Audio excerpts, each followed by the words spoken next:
सबरी को आश्रम सौंपकर महर्षि मतंग जब देवलोक जाने लगे तब सबरी भी साथ जाने की जिद करने लगी। सबरी की उम्र 10 वर्ष थी। वो महर्षि मतंग का हाथ पकड़ रोने लगी। महर्षि सबरी को रोते देख व्याकुल हो उठे। सबरी को समझाया, पुत्री इस आश्रम में भगवान आएंगे, यहाँ प्रतीक्षा करो। अबोध सबरी इतना अवश्य जानती थी कि गुरु का वाक्य सत्य होकर रहेगा। उसने फिर पूछा, कब आएंगे? महर्षि मतंग त्रिकालदर्शी थे, वे भूत भविष्य सब जानते थे, वे ब्रह्मर्षि थे। महर्षि सबरी के आगे घुटनों के बल बैठ गए। सबरी को नमन किया। आसपास उपस्थित सभी ऋषिगण असमंजस में डूब गए। ये उलट कैसे हुआ? गुरु यहाँ शिष्य को नमन करे, ये कैसे हुआ? महर्षि के तेज के आगे कोई बोल न सका।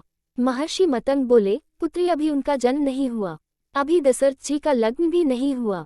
उनका कौशल्या से विवाह होगा, फिर भगवान की लंबी प्रतीक्षा होगी, फिर दशरथ जी का विवाह सुमित्रा से होगा, फिर प्रतीक्षा, फिर उनका विवाह कैकेयी से होगा, फिर प्रतीक्षा, फिर वो जन्म लेंगे, फिर उनका विवाह माता जानकी से होगा, फिर उन्हें 14 वर्ष वनवास होगा और फिर वनवास के आखिरी वर्ष माता जानकी का हरण होगा। तब उनकी खोज में वे यहाँ आएंगे।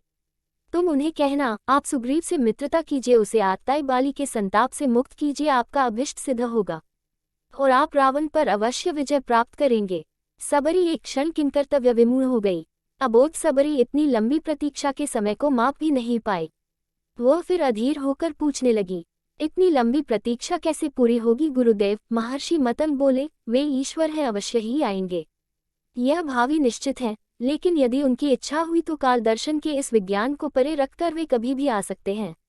लेकिन आएंगे अवश्य। जन्म मरण से परे उन्हें जब जरूरत हुई तो प्रहलाद के लिए खंबे से भी निकल आए थे।